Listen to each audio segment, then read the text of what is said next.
campaign from tomorrow onwards to give money, 6,000 rupees, 18,000 crores they're spending. They're trying to change the narrative. Do you think they will succeed? Look, the point is, it's a very simple thing.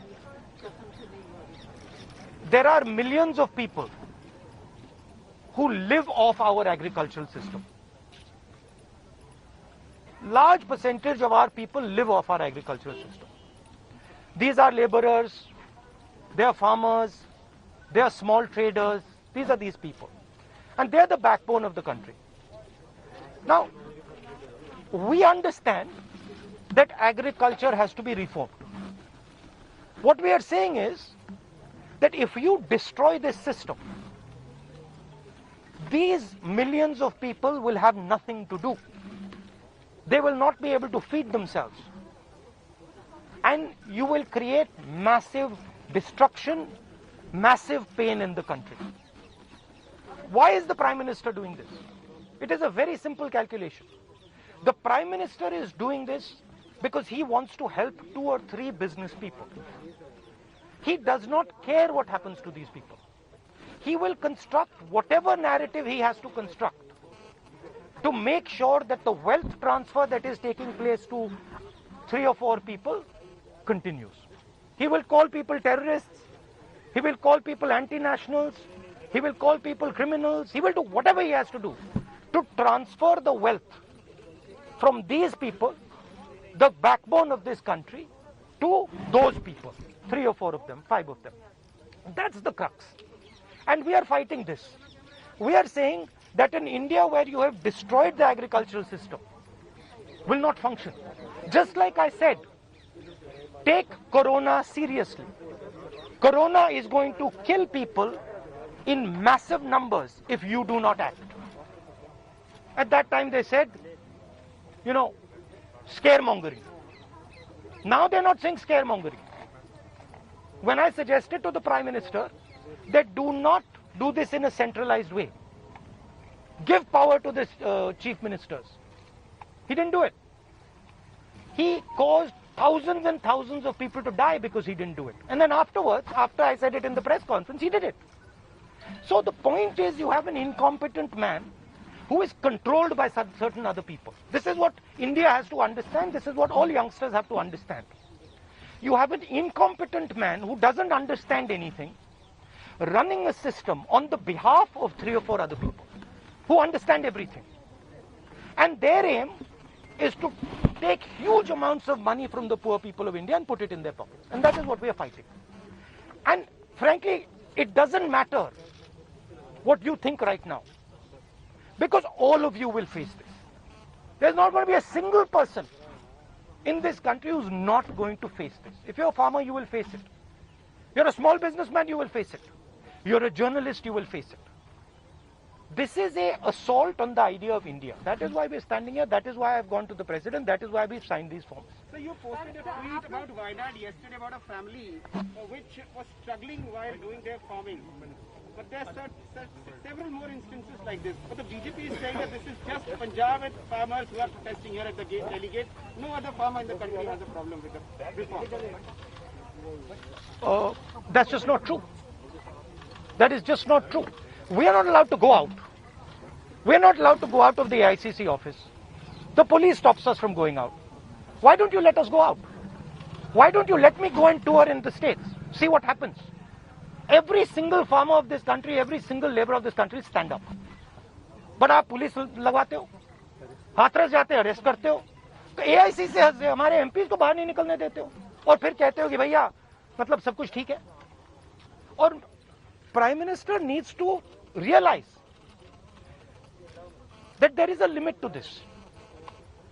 आपने थोड़ा सा करना है, आपने 2-3 लोगों की मदद करनी है, थोड़ा सा करना है, आप कर सकते हो. बट जिस प्रकार से नरेंद्र मोदी कर रहे हैं, मैं फिर से दोहरा रहा हूं, हिंदुस्तान के किसी भी युवा को रोजगार नहीं मिलेगा. सारे छोटे बिजनेस, सारे मिडिल साइज बिजनेस खत्म हो जाएंगे.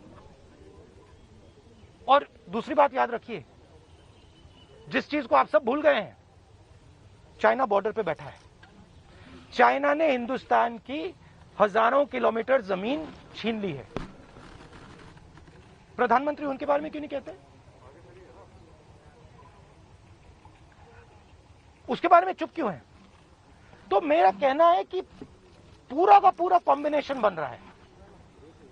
एक तरफ आप अपने सिस्टम को तोड़ रहे हो, आप अपने लोगों को लड़ा रहे हो, आप अपने किसान को मार रहे हो, मजदूर को मार रहे हो, और दूसरी तरफ बाहर से फोर्सेस देख रही हैं, कह रहे हैं कि बहुत अच्छा है, नरेंद्र मोदी हिंदुस्तान को कमजोर कर रहा है और हमारे लिए अच्छी अपॉर्चुनिटी बनने जा रही है। मैं देश को बता रहा हूं, मैं वार्निंग दे रहा हूं कि आप देखिए क्या हो रहा है। और मैं आपको भी कह रहा हूं, प्रेस वालों को भी कह रहा हूं, मैं समझता हूं कि आपको सैलरी मिलती है और आपके लिए बहुत मुश्किल है, मैं समझता हूं बात, इसलिए आप नहीं कह पाते हो जो आपको कहना है, मगर आपके देश को, हमारे देश को बहुत जबरदस्त नुकसान होने वाला है। बहुत डेंजरस रास्ते पर यह देश चल रहा है, ये मैंने कहना है। कांग्रेस के नेताओं को डिटेन कर लिया गया है। आप लोग मार्च लेके यहाँ पर आ रहे थे, अभी जो है कांग्रेस के तमाम एमपी को इंक्लूडिंग प्रियंका जी को भी जो है डिटेन कर लिया, उसका आपको? वो तो तरीका है इनका, तरीका है डिटेन करना, मारना पीटना, ये इनका तरीका है, बट हम नहीं करते नहीं। ये आप किस देश की बात कर रहे हो? ये कौन सी देश की बात कर रहे हो? डेमोक्रेसी? ये मतलब कौन से देश की बात कर रहे हो? इंडिया की बात कर रहे हो? इंडिया में कोई डेमोक्रेसी नहीं है। डेमोक्रेसी इंडिया में ये मतलब आपके इमेजिनेशन में हो सकती है, मगर रियलिटी में है नहीं। Thank you.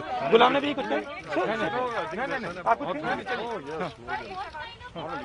जो कैंपेन है वो बार-बार इस बात को रख रही है कि जो कृषि कानून है, वो निजी क्षेत्र में, कृषि क्षेत्र में निजी इन्वेस्टमेंट को बढ़ावा देते हैं, जो बहुत जरूरी है। आप इसको किस तरीके से देखते हैं, क्योंकि पूरा कैंपेन सरकार का इसी बेस पे और वो हर घर तक, हर गाँव तक जाना चाह रहे हैं इस कैंपेन? सवाल ये है इन्वेस्टमेंट कौन करेगा और इन्वेस्टमेंट का फायदा किसको मिलेगा, सवाल ये है। आपकी सर रणनीति नहीं, सुनिए, सवाल ये है कि हिंदुस्तान के एग्रीकल्चरल सिस्टम में कौन इन्वेस्ट करेगा और कौन पैसा बनाएगा। हिंदुस्तान के एग्रीकल्चरल सिस्टम में आज तक किसान ने इन्वेस्टमेंट किया है, मजदूर ने इन्वेस्टमेंट किया है, ये जो जवान हमारी सेना बॉर्डर पे खड़े हैं, इनके माता पिताओं ने किया है। इन्वेस्टमेंट ये करते हैं और रिटर्न किसको मिलता है? रिटर्न 2-3 उनके उद्योगपति मित्रों को मिलता है। ये पूरा देश जानता है, पूरा देश इस बात को समझता है कि इन्वेस्टमेंट हम करते हैं। आपके माता पिता क्या करते हैं? हाँ, आप एग्रीकल्चर फार्मर थी, अब आप जर्नलिस्ट हैं, है ना? तो आप जानते हो कि आपके फादर ने इन्वेस्टमेंट किया या नहीं? मैं तो जानती हूँ, लेकिन अरे मैं आपसे पूछ रहा हूँ, आप देश की महिला हैं, आपके पिता ने इन्वेस्टमेंट किया ना? मदर फार्मर है, उन्होंने इन्वेस्टमेंट किया ना? किसके लिए इन्वेस्टमेंट किया? क्या इन 2-3 लोगों के लिए इन्वेस्टमेंट किया, या आपके परिवार के लिए किया, आपके एजुकेशन के लिए किया, आपके स्वास्थ्य के लिए किया, आपके स्वास्थ्य के लिए किया, आपके एजुकेशन के लिए किया? मगर ये जो 2-3 बिजनेसमैन है उनके लिए तो नहीं किया ना। तो सवाल यही है, इन्वेस्टमेंट कौन कर रहा है? आपके माता पिता ने किया, करोड़ों किसानों ने किया, और रिटर्न किसको मिल रहा है? यही हम पूछना चाह रहे हैं कि क्या कांग्रेस की कोई रणनीति है इस बात को काउंटर करने के लिए, गांव तक जाना? काउंटर करने की जरूरत, काउंटर आप क्या बात कर रही हैं? काउंटर करने, आप क्या बात कर रही हैं काउंटर करने के? मतलब आपको ये नहीं मालूम कि, अरे भाई आपको क्या, आप क्या हिंदुस्तान के किसान को बेवकूफ समझती हैं क्या?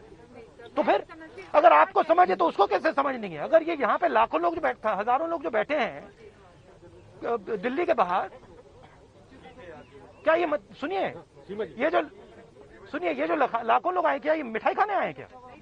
क्या इनको समझ नहीं है क्या हो रहा है? इनको समझ नहीं क्या हो रहा है? इनको मालूम है, क्लियरली मालूम है, इनको मालूम है नरेंद्र मोदी चोरी कर रहा है, इनको मालूम है कि ये दिन भर इन्वेस्टमेंट करते हैं, 24 घंटा इन्वेस्टमेंट करते हैं और उधर इन्वेस्टमेंट कहीं और जाता है, रिटर्न कहीं और जाता है। Thank you.